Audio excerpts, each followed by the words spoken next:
ओम नमः शिवाय।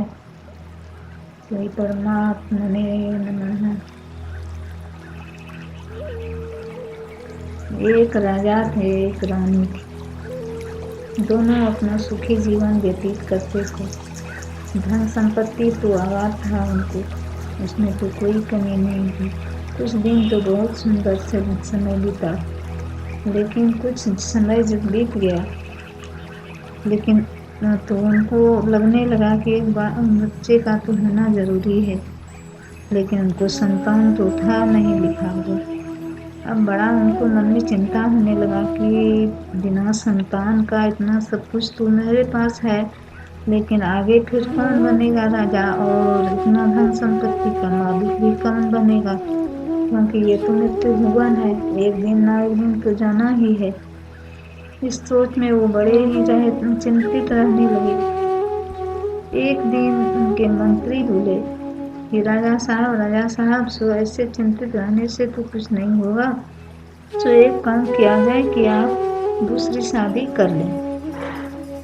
तो राजा को बड़ा अचंभा सा लगा, बोले कि आप क्या बोलता है, दूसरी शादी? हाँ, दूसरी शादी कर लीजिए, तो ये जो रानी है इनका क्या होगा?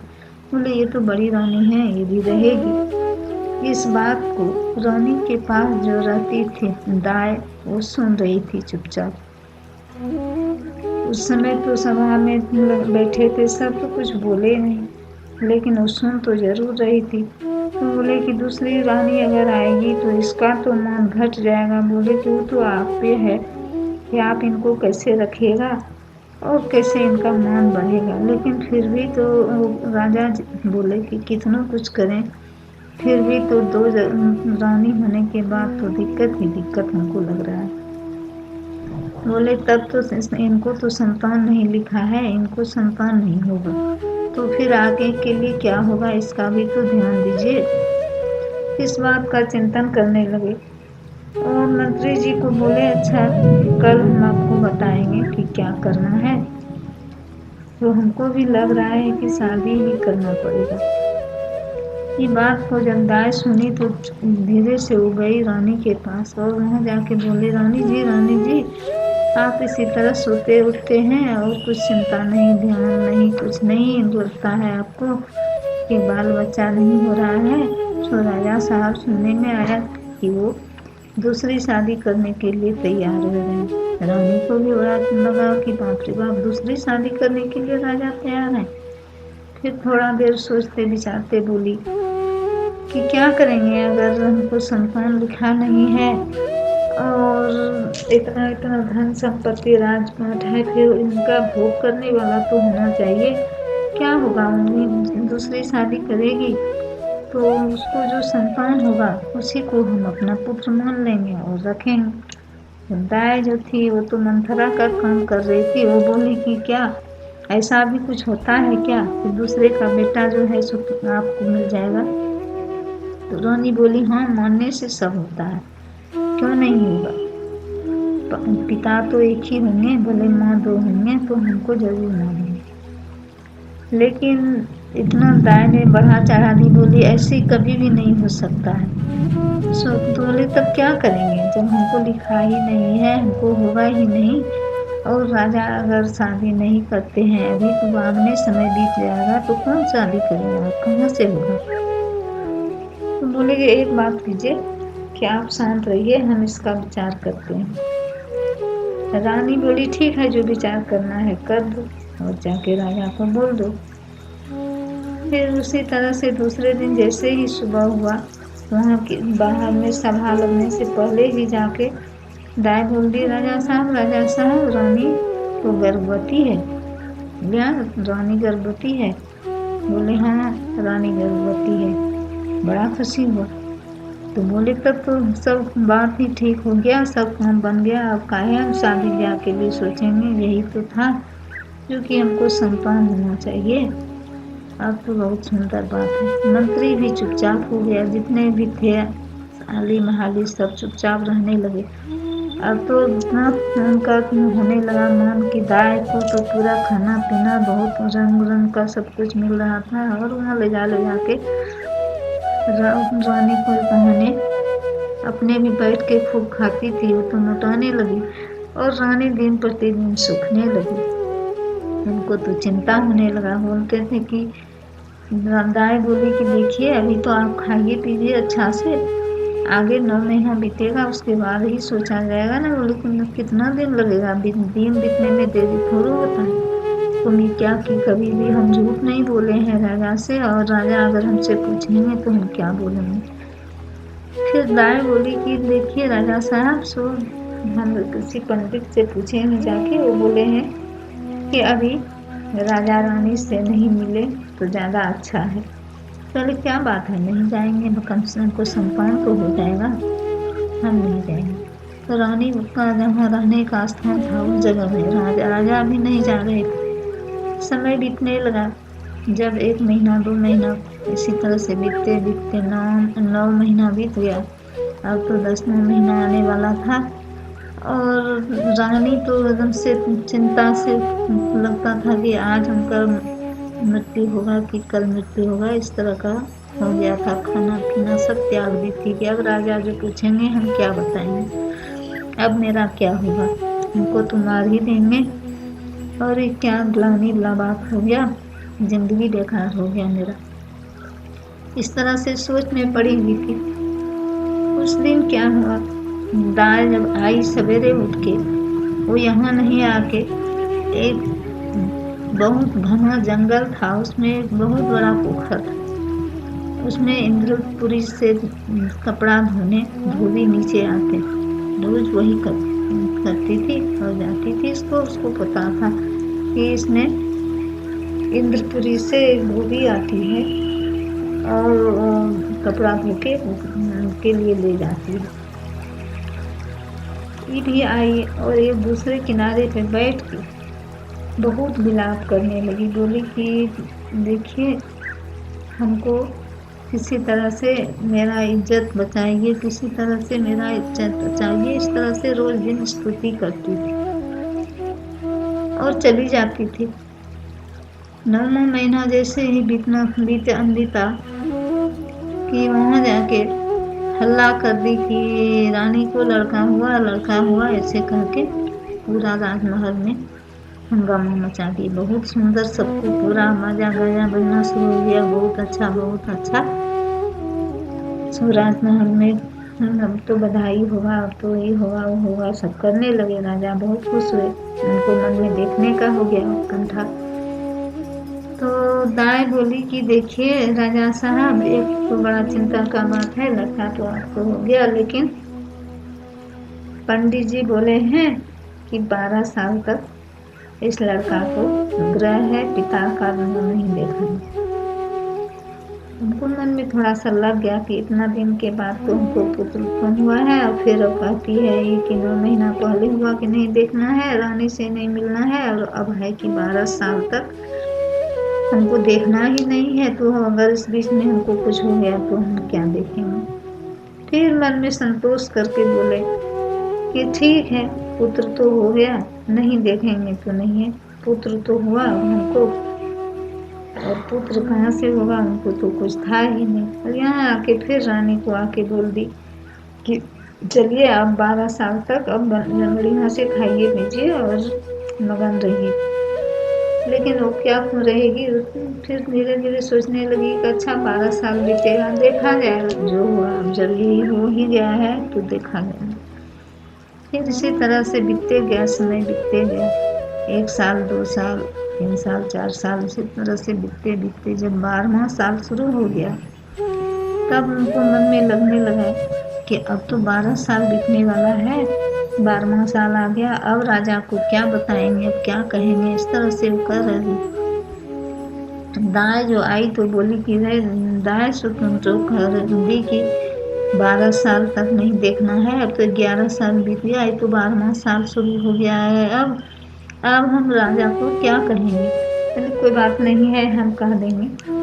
और जाके बगल में एक बड़े मिस्त्री रहता था, उसको जाके दाई बोलती कि देखो तुम एक ऐसा मूर्ति बना दो लकड़ी से कि 12 साल का वो लड़का हो जाए, सिर्फ उसमें मुंह से बोली ही नहीं, खुले बाद बाकी सब कुछ उसको रहे, जितना लेगा तुम उसका पैसा हम देंगे। रानी को आके बोल दी कि हमको 1 डलिया सोना रूपा देना है। तो वहाँ तो राजा वाला बात था, उसने क्या था, ले जाके दे दी। बढ़ई जो था वो बना दिया, 6 महीना 7 महीना में पूरा बहुत सुंदर मूर्ति बना के दे दी। दे दिला के वो क्या बोले, जब 12 साल का वो मूर्ति जैसे ही तैयार होके घर लाए तो दाई बोली कि राजा साहब अब दिन पूरा हो गया है, सो अब आप शादी लगाइए, इस बच्चे का शादी होगा और उसी समय आपको बच्चे का मुंह भी देखने का होगा। अब बच्चा का मुंह तो अभी तक राजा नहीं देखे थे, इतना जरूर लग रहा था कि इनको बेटा है, अब बेटा हुआ, बेटा का शादी करेंगे। फिर राजा वाला बात था, जैसे ही गांव में हुआ, नगर में सबको बोल दिए कि राजा साहब का बेटा है, उनका लड़का शादी करना है। फिर शादी ब्याह भी लग गया। तो दाई बोली कि एक शर्त यही है कि इस बच्चे का जो पालकी होगा उसमें मेरे सिवा कोई नहीं जा सकता है। लड़का का जो जिस पे पालकी है उस पे लड़का ही बैठेगा और हम बैठेंगे और कोई नहीं। ठीक है। बहुत अच्छा से धोती कपड़ा बढ़िया से सब कुछ पहना के उस बच्चे को तैयार करके उसी मूर्ति को लेके चले। बाराती भी जा रहा था। उसी जंगल में जब पहुंचा जहाँ की वो बड़ा पोखर था, जिसमें कि वहाँ इंद्रासन से धोबी आती थी, उसके बगल में आके दाई जो थी बोली कि अब पालकी को रख दीजिए, और कहार को बोली कि जाइए आप लोग उधर पानी वानी पीजिए, थोड़ा देर आराम कीजिए, तब हम बुलाएंगे, तब आप आइए। और उस लकड़ी के पुतला को लेके उस पोखर में फिर चली गई जहाँ वो जाके स्तुति करती थी। और उस दिन उस पुतला को लेके जल में घुस गई और बोली एकदम पूरा भगवान से स्तुति करने लगी कि आज मेरा राज आपके हाथ में है, अब जो कीजिए आप हमको उबारिए, या तो फिर इसमें हम डूब के मर जाएंगे, आपका ही नाम नहीं होगा कि कभी एक बात मर के इसमें खत्म हो गया। इस तरह से बहुत जो स्तुति विनती की। इंद्रासन का जो इंद्र भगवान का आसन था पूरा डगमग करने लगा। बोले क्या बात है, सबको लगने लगा कि क्या बात है। जब ध्यान लगाए तो बोले कि अपनी इसी तरह का बात है, जल में गला तक के पानी में वो आ गई है और वही स्तुति कर रही है। सो अब क्या होगा, इसमें राजा रानी और इस दाई का सबका मौत का सवाल है, अब क्या होगा। ऐसे ऐसे दाई इतना दिन से इस बच्चे को बहाना करके रख के खड़ी है, और शादी हो रहा है, शादी का भी वहाँ लड़की का शादी तो टन हो गया है, और इसको तो लड़का का ठिकाना ही नहीं है, अब क्या होगा। इतना स्तुति की कि रोते उसका तो पूरा आंचल साड़ी कपड़ा पानी में एक हो गया। धीरे धीरे वो भगवान जी का जब आसन रोने तो बोले कि इनको तो कुछ देना ही होगा। फिर शेष नाग के पुत्र जो पद्मनाभ थे उनको तैयार किया गया कि 12 साल के लिए तुम जाओ मृत्यु लोक में रहना, उसके बाद फिर शादी ब्याह करके 12 साल का सुख भोग दे के उसके बाद तुमको लौट के यहाँ आ जाना।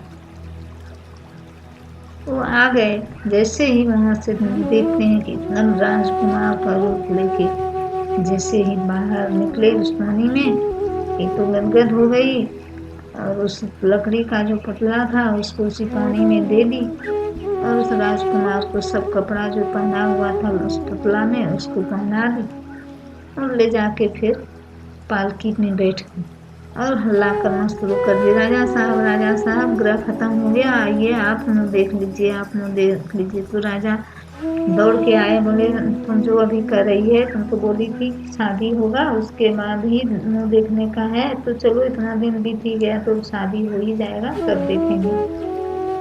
तो बोले कि नहीं नहीं, अब दिन पूरा हो गया है, शादी का सब कुछ हो गया है, तो शादी समझिए हो गई। और बात तो यही था कि वहाँ तो उसके पास बच्चा था ही नहीं। भगवान जी की कृपा से उस समय जैसे ही लड़का मिला, तुरंत राजा को दिखा दिए। राजा देख के तो इतना गंधर्व रूप था उनका कि बोलने का बात नहीं। वो तो एकदम से गदगद हो गए। ठीक है, चलो चलो, तुमको ये देंगे वो देंगे, सोना हीरा से भरने लगे उस दाई को। और वहाँ ले जाके फिर शादी हो गया उनका। शादी ब्याह करके जब लेके वहाँ से लड़की को विदा करवा के आ रहे थे तो यहाँ आए, और रानी का तो लग रहा था कि अब प्राण निकलेगा कि तब निकलेगा, इस तरह का हो गया था अवस्था। क्योंकि उनको तो लग रहा था कि अब क्या होगा, अब जो वहाँ से सब आएंगे तो ऐसे ही आएंगे और मेरा क्या होगा। वैसे सोच ही रही थी कि दूर से ही पालकी पर से उतर के दाई दौड़ते हुए आगे आई और बोली, रानी रानी, इससे जल्दी निकलिए, जल्दी तैयार होइए, पटोरी पहनिए और बेटा पुतहु का परीक्षण कीजिए। तो रानी बोल ही नहीं पा रही थी। वो बोली कि हम क्या परीक्षण करेंगे, तुम मेरा तो सर्वनाश कर दी, अब हम क्या कहने जाएंगे। बोले चलिए चलिए। और बच्चा बुतरू जो गाँव की थी सब दौड़ दौड़ के, इतना सुंदर है राजा जी के बेटा, कितना सुंदर है, कोई देखे ही नहीं थे। और पुतहु भी सुंदर थी। फिर रानी जब घर से बोली कि चलिए चलिए, आपको दिखा ही देते हैं, तब परीक्षण कीजिएगा।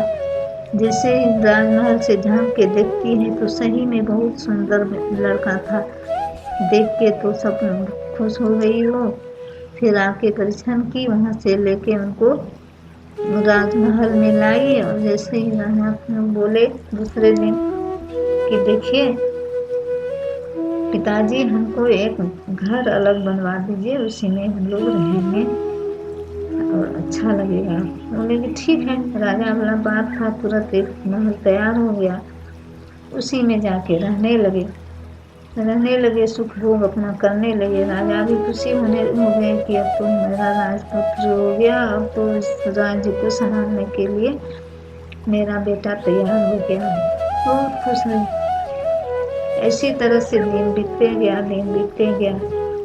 फिर वही 12 साल वाला बात था, तो 11 साल तक तो उसी तरह से खुशी खुशी बीतने लगा।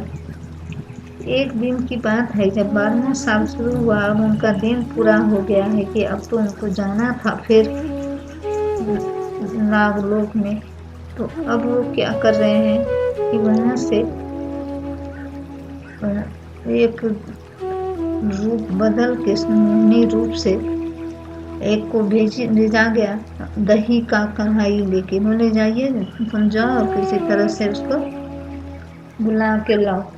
बोले आए, जैसे आई दही लेवा ऐसे करके बोल रही थी। बोले हाँ हाँ, हम दही लेंगे, मेरे राजा दही मांग रहे हैं कितना दिन से खाने, तो दही नहीं मिलता है, ठीक है दही लेते हैं। जैसे ही दही लेके दही वाली आई तो दही नपा ली। तो दही वाली कहती है कि रानी रानी, एक बात कहते हैं कि आपके पति का क्या नाम है। बोले हमको नाम का पता नहीं है। अच्छा ये पूछते हैं कि आप जूठा खाते हैं, राजा पति के जूठा खाए हैं। तो पति का जूठा बहुत मीठा लगता है। पति का जूठा काहे खाएंगे, हम तो राजा हैं रानी हैं, हमको तो इतना धन संपत्ति है, फिर जूठा क्यों खाएंगे। हम तो खाते हैं खाना जो आता है, बहुत एक प्रकार का खाना आता है, हम वही खाते हैं। बोले नहीं नहीं, स्त्री को पति का जूठा खाना चाहिए, तो आज तुम जूठा खा लेना। फिर कह के वो चली गई। तो पति को जब खाना परोसी तो बोली कि एक बात करते हैं, हमको आप मानते नहीं हैं, बहुत मानते हैं, कौन कहता है कि नहीं मानते हैं। तो हाँ, दही वाली आई थी तो दही हम खरीदे। वो बोली क्या आप जूठा खाए हैं, पति का जूठा बहुत मीठा लगता है, ऐसे ही बोल दी। जूठा कहीं मीठा होता है, जिस चीज़ का जो स्वाद है वही लगता है, मीठा क्या होगा। तो नहीं नहीं, आप हमको आज जूठा खाने दीजिएगा, हम जूठा खाएंगे। ठीक है, तुम जाओ, नहा के आएंगे, खाना दे के तो जूठा खा लेंगे। वही की जैसे ही खाना परोसी तो जितना खाना परोसी जल्दी से सब खा लिए, और उनके हाथ में तो विष रहता था। वो तो सर्प रूप था उनका, तो खड़ी मनुष्य का रूप बना के रह रहे थे। तो वो क्या किए कि बोले जाइए, अब जूठा नहीं रहने दिए। बोले नहीं, अभी और खाएंगे क्या, तो अभी लाइए भात, लाइए दाल, लाइए, ऐसे ही करके और उनको भेज दिए परोसन लाने के लिए। और इधर जब से थाली को पानी से धो के नीचे गिरा दिए और अपना हाथ मोड़ के बोले लाइए। तो फिर सब कुछ मांग लिए उसी थाली में, और अपना हाथ उसमें नहीं सटाए, चुपचाप उठ गए, हाथ धो लिए। जब फिर रानी आके उसमें खा ली, उनको कुछ नहीं हुआ। दूसरे दिन क्या होता है कि वो जो मोहिनी रूप लेके आई थी, फिर दूसरे दिन आती है मछली लेके। मछली लीजिएगा, मछली लीजिएगा करके हल्ला करने लगी बाहर। बोले हाँ हाँ हाँ, मछली लेंगे, हमारे राजा को मछली बहुत पसंद है। तो फिर आए उस दिन। क्या होता है कि 12 साल लास्ट दिन था उनका, बीत रहा है, 2 दिन बाकी था अभी। वो आके बोलती है कि खाई थी पर मीठा, हाँ खाए तो तुम झूठ कहती है, सो कहाँ मीठा लगा, तो कैसा लगा, जो जो इसका जो स्वाद है वही लगता है, मीठा कैसे लग जाएगा।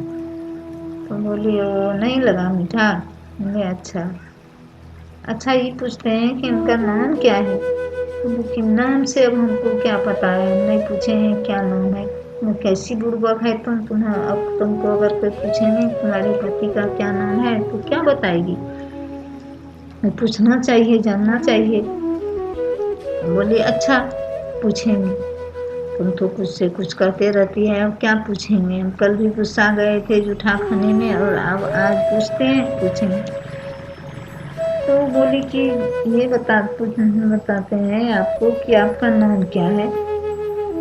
तो लगने लगा पद्मनाभ को हो न हो, अब इसका दिन बहुत खराब आते जा रहा है। तो मेरा तो दिन पूरा हो रहा है, उनको याद आ गया कि 12 साल मेरा बीतने वाला है अब, इसलिए इसको ऐसा कुछ कुछ से संजोग लग रहा है। फिर बोली कि अच्छा तुमको बता देंगे, क्या काम है मेरे नाम से। नहीं, आज हमको बताना ही होगा कि आपका नाम क्या है। हट कर दी, इतना हट की कि उनको लगने लगा कि अब तो इसको बिना बताए होगा भी नहीं काम, और मेरा भी दिन पूरा हो गया है, मेरा हमको तो जाना है। तो बोले कि ठीक है, तुमको मैं हमसे काम नहीं है। तो बोले बार बार कहते थे हमसे काम है कि मेरे नाम से काम है। इसको भी जिद चढ़ गया, ये भी बोली कि नहीं आपके नाम से काम है। बोले ठीक है चलो बताएंगे, यहाँ नहीं बताएंगे, बता देंगे तुमको नाम। बोले ठीक है बताइए, नाम का कहीं जगह होता है बताने का, यहीं पे बताइए। अच्छा चलिए ना बता देंगे। उनको साथ में लेके दोनों चली। उसी घोर जंगल में जहाँ वो पोखर था वहीं किनारे पे जाके पद्मनाभ कहते हैं कि बोलिए, पहले भुट्टी डुबा के भुट्टी भर पानी में कहते हैं कि बताइए कि आपको हमसे काम है कि मेरे नाम से काम है। नहीं हमको आकार है ना, आपके नाम से काम है। ठीक है। फिर धीरे धीरे आगे बढ़ते गए। जब ठहरना तक में गए, फिर पूछे कि बताइए आपको हमसे काम है कि मेरे नाम से काम है। आपके नाम से काम है। उनका तो दिन दुर्दिन था, बताना ही, दिमाग भी उसी तरह का चल रहा था। फिर आगे बढ़े, जब जान तक में गए तो बोले अब भी बताइए। फिर वही बात, कमर तक में गए, फिर पूछे तो बोले एक ही रट थी, हमको आपके नाम से काम है। गला तक में गए, फिर भी बताया, वही पूछे। जब नाक डूबने लगा तो बोले एक बार कि अब भी बता दो कि हमसे काम है कि मेरे नाम से काम है। बोले कह रहे हैं हमको आपके नाम से काम है। जैसे ही बोली कि तुरंत वही कठपुतली जो था पानी से निकाल के उसको फेंक दिए आगे किनारे में, और कह दिए कि हम शेषनाग के बेटा हैं, पद्मनाभ मेरा नाम है, 12 साल के लिए तुम्हारे पास आए थे, और लो यही पति है तुम्हारा। उस कठपुतली को आगे में फेंक के बोले हम चले। डुबकी मार दिए, उसके बाद तो रोना शुरू की वो। अब तो कौन देखने वाला है, इतना रोने लगी, इतना चिल्लाने लगी कि कुछ समझ में नहीं आ रहा था। उस घोर जंगल में कोई सुनने वाला नहीं था। रोते रोते ऐसे चित्कार काट रही थी और गिर पड़ रही थी। बहुत देर जब उसी तरह की अवस्था में गिरती पड़ती रही, उसी नदी के किनारे में घर भी नहीं गई। तो देखती है क्या, थोड़ा देर के बाद वही धोबिन जो थी वो आई नीचे कपड़ा धोने के लिए। वो रोज आती थी, उस दिन भी आई। तो उस दिन देखती है कि वही पद्मनाग जो कपड़ा पहने थे, वही सब कपड़ा ऊपर से लेके जो आए थे, सब कपड़ा को धोने आए। तो यहाँ जो रोने का ध्यान आवाज गया तो धोबिन कहती है कि तुम कौन है, क्या इस तरह से रो रही है। इस घने जंगल में तो मेरे सिवाय यहाँ कोई नहीं रहता है, दूत है कि भूत है कि आदमी है, बताओ हमको तुम कौन है। तो जैसे ही देखी तो उनको लगा कि कौन, आप कौन है। हम तो रोज यहाँ कपड़ा धोने आते हैं इंद्रासन से, और आज शेषनाग के बेटा 12 साल से धरती पे थे, आज अपने घर पे गए हैं, वही कपड़ा हम लेके, बहुत सारा कपड़ा हो गया है, धोने के लिए आए हैं। तुम कौन है बताओ। कोई कहने लगी, मौसी मौसी करने लगी।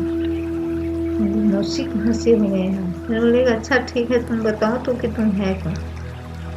बताई कि ऐसे ऐसे मेरे पति ही थे जिनका कपड़ा तुम लेके धोने आई है, 12 साल से मेरे पास ही थे, और इधर 2 दिन से अच्छा से ही रहते थे। 2 दिन से एक आई कुटनी, और एक दिन हमको बोली कि तुम जूठा खाई है, तो हम बोल रही थी कि नहीं जूठा काहे खाएंगे। तो फिर बोली हाँ जूठा खाना बड़ा मीठा लगता है।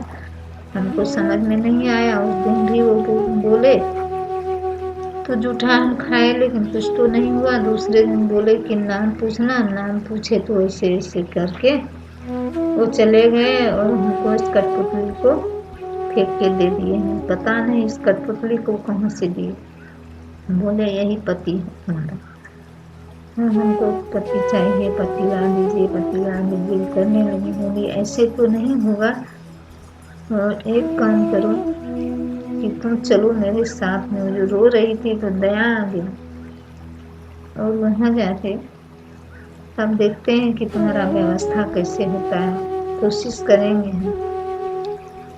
गई, वहाँ गई तो उस कपड़े को इतना सुंदर से वो आयरन कलप करके दी कि देख के आश्चर्य लगने लगा। वहाँ गए जैसे तो इंद्राणी कहती है, और जो थी सब जो थी कि बाप रे इतना सुंदर कपड़ा तो कभी नहीं तब लगाती थी तुम, आज बहुत सुंदर आयरन कलप की है, इसको क्या बात है, आज बड़ा देखते हैं मन लगा के की है। तो कहती है हाँ हाँ सो आज ना मेरी बहन बेटी आई है, वही की है, हम क्या करेंगे। मेरी बहन बेटी तुम्हारे कौन है, हाँ आई है मेरी बहन। तो वो नाचना भी जानती होगी। तो ऐसे ऐसे आज पद्मनाग धरती पर से 12 साल पे आए हैं। सो यहाँ तो पूरा ढोल मंजीरा का भी है व्यवस्था, यहाँ डांस होगा। तो अगर डांस करने जानती है तो बुलाओ, जिसको जिसको डांस करना जानती है सबको बुलाओ। वो बोली हाँ हम, मेरी बेटी जो आई है ना वो तो बहुत अच्छा डांस करना जानती है। ठीक है बुला के लो।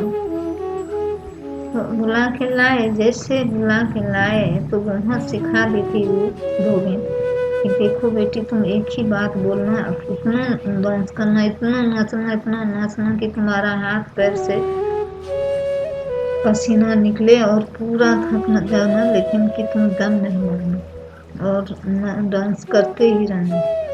और अगर पूछेंगे कुछ तो तुम कुछ हीरा लीजिए मोती लीजिए कुछ बोलबे करेंगे, वरना कुछ नहीं, उसको कुछ नहीं बोलना। सिर्फ एक ही बात बोलना, पति दान दीजिए, पति दान, हम पति दान लेंगे। तो वही हुआ, डांस होने लगा इंद्रपुरी में पूरा एकदम से, चारों नाग लोग के सभी बैठे थे और डांस हो रहा था। तो एक पे एक नाच रही थी, तो ये भी नाचने लगी। नाचते नाचते नाचते नाचते जब एकदम बेहाल हो गई तो वहाँ जो सब बैठे थे शेषनाग नाग सब बैठे थे, वो कहते हैं बाप रे बाप, इतना थक गई बेचारी के पैर से खून निकलने लगा, पसीना खून एक हो रहा है, इनको कुछ वरदान देना चाहिए।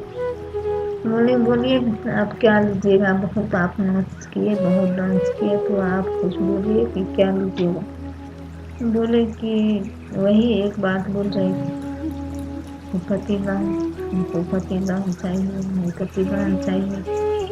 सबको लगता था कि पतिदान पतिदान ये क्या बोल रहे हैं, इनको बोले हम नहीं समझ रहे हैं, बताइए अच्छा से कि क्या चाहिए। लेकिन शेषनाग जो थे उनको मन में हो गया, और जो थी उनकी पत्नी नागिन, उनको दया आ गई। वो बोली कि देखो मेरा बेटा तो था, लेकिन तुम शादी करके आया है भाग के, इतनी सुंदर लड़की को तुम छोड़ दिया है, कैसे जिएगी, ये तो ठीक नहीं है, ये हो ना हो इसी लड़की से शादी किया। जब पतिदान बोल दिए तो बोल दिए, स्नान के मस्तु उधर से और सब जो देवता सब थे, भगवान विष्णु भगवान भी आए थे, वो सब बोल दिए मस्तु।